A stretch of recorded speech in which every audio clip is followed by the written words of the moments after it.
Hi friends, காலை வணக்கம். இன்னைக்கு காலையிலே சமையல் முடிக்கிறாங்க.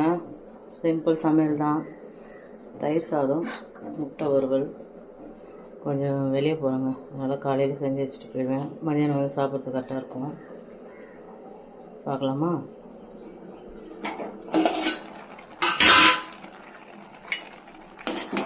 சாதம் வந்துட்டுருக்கேன். இன்னும் கொஞ்சம் தான், ஒரு 5 நிமிஷம் தான் வேணும். வந்துடுச்சு. ரேஷன் பச்சரிசி தாங்க, நல்லாயிருக்கும். கல்லுப்பு போட்டு ஒரு 5-6 வாட்டி கழுவிங்க. தயிர் சாதம் செஞ்சேன்னா இதெல்லாம் செய்வேன். தயிர் சாதம், மிளகு பொங்கல் எல்லாமே நல்லாயிருக்கும்.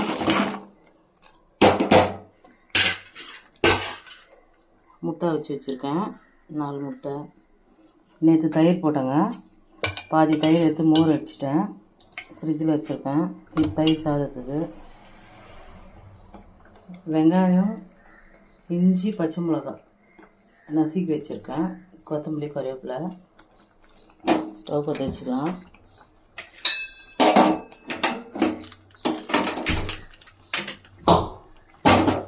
கடாய் வச்சுருக்கோங்க.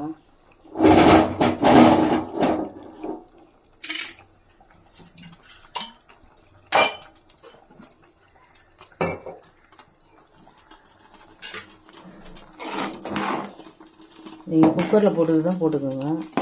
குக்கரில் போடல. சாப்பாடை நல்லா குழைய விட்டுருங்க. கல் உப்பு போட்டுருங்க.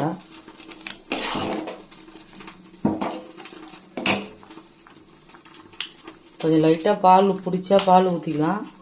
பால் பிடிக்காதவங்க விட்டுருங்க. நான் பால் ஊற்ற மாட்டேன். இறக்க சொல்ல லைட்டாக பெருங்காயத்தூள் போடுங்க. அப்புறம் கொஞ்சம் பெருங்காயத்தூள்,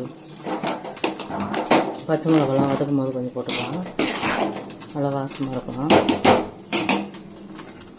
கடாய் காஞ்சிச்சுங்க, எண்ணெய் ஊற்றிக்கலாம். திட்டமாக ஊற்றிக்கோங்க.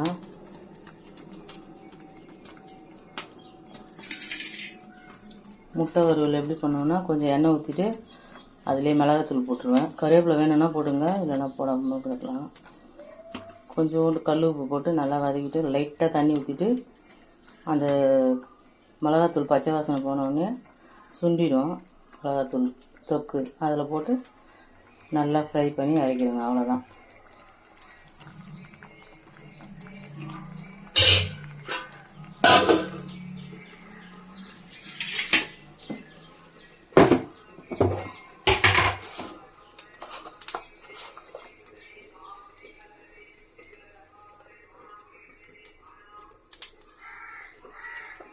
கடுகு போட்டுக்கலாங்க. சீரகம் கொஞ்சம் போட்டுக்கலாம்.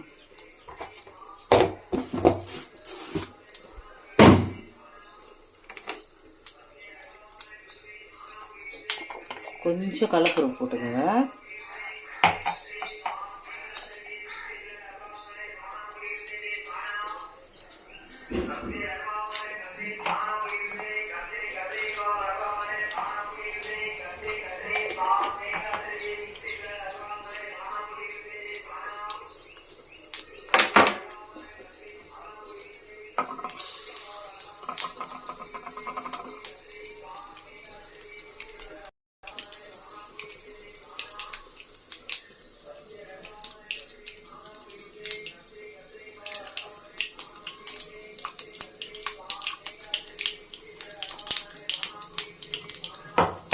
லைட்டாக மஞ்சள் போட்டுக்கலாம்.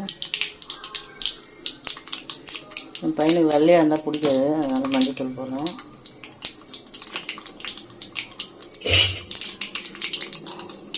இதை தாளித்து எடுத்து தயிரில் ஊற்றிட்டு இதிலே எண்ணெய் ஊற்றி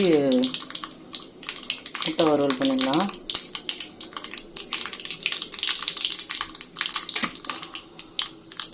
பச்சை மிளகாய், இஞ்சி, வெங்காயம், சாம்பார் வெங்காயம் இருந்தால் நசுக்கி போட்டுங்க, டேஸ்ட் இருக்கும். சாம்பார் வெங்காயம் இல்லைன்னா பெரிய வெங்காயம் ஒரு பாதி வெங்காயம் போட்டுக்கோங்க. கருவேப்பிலை நல்லா தாராளமாக போடுங்க.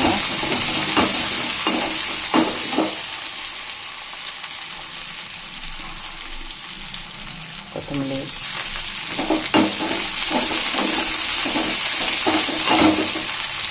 பெருங்காயத்தூள் போட்டுக்கோங்க.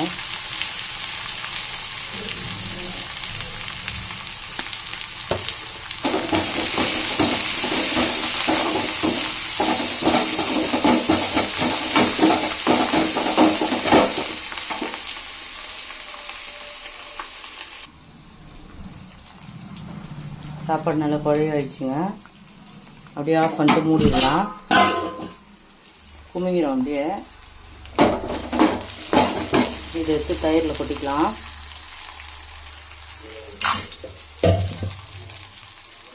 தயிரில் கொட்டிட்டு அப்புறம் சாப்பாட்டில் எடுத்து கலந்துக்கலாம். நல்லா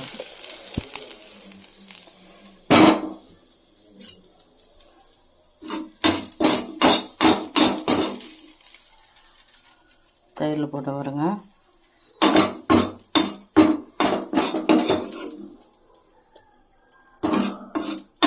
தயிர் கட்டிக்கிட்டே இருக்கக்கூடாது, நல்லா சிலிப்பி எடுத்துக்கோங்க.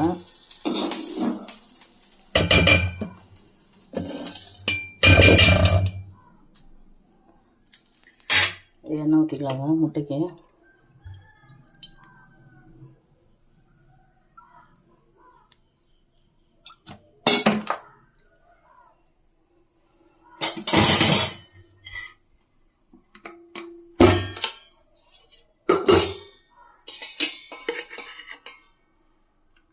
மிளகாத்தூள் போட்டுக்கலாம்.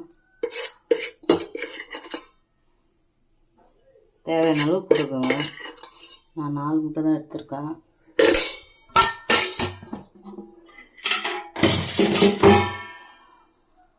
நான் முட்டை சாப்பிட மாட்டேன், என் பையனுக்கு மட்டும்தான். செவ்வாய்க்கிழமை கொஞ்சமாக கல் உப்பு போட்டுக்கலாம்.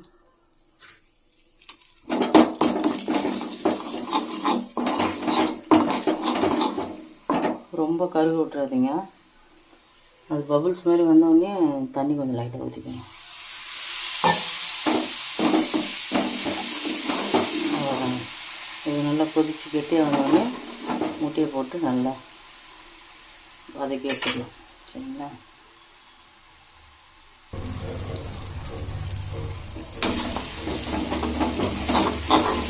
அவ்வளோதாங்க. நல்லா சுண்டிச்சு முட்டை போட்டுக்கலாம்.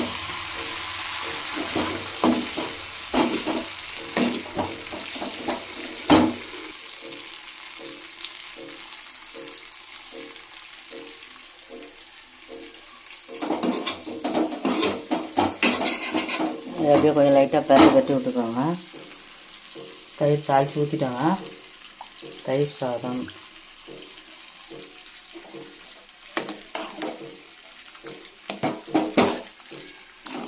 செம்மையாக இருக்குங்க. தயிர் சாதம் லைட்டாக மஞ்சள் போடுவீங்க, ரொம்ப டார்க்காக போடுறாங்க.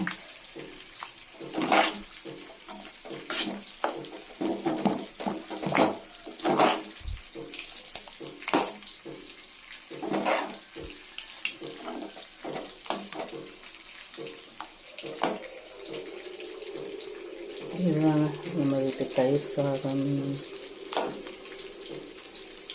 வாங்க சாப்பிட்லாம். முட்டையும் ரெடி ஆயிடுச்சு. இதாங்க மதிய சாப்பாடு. காலையில் செஞ்சுட்டேன். ஓகேங்களா? பாய்.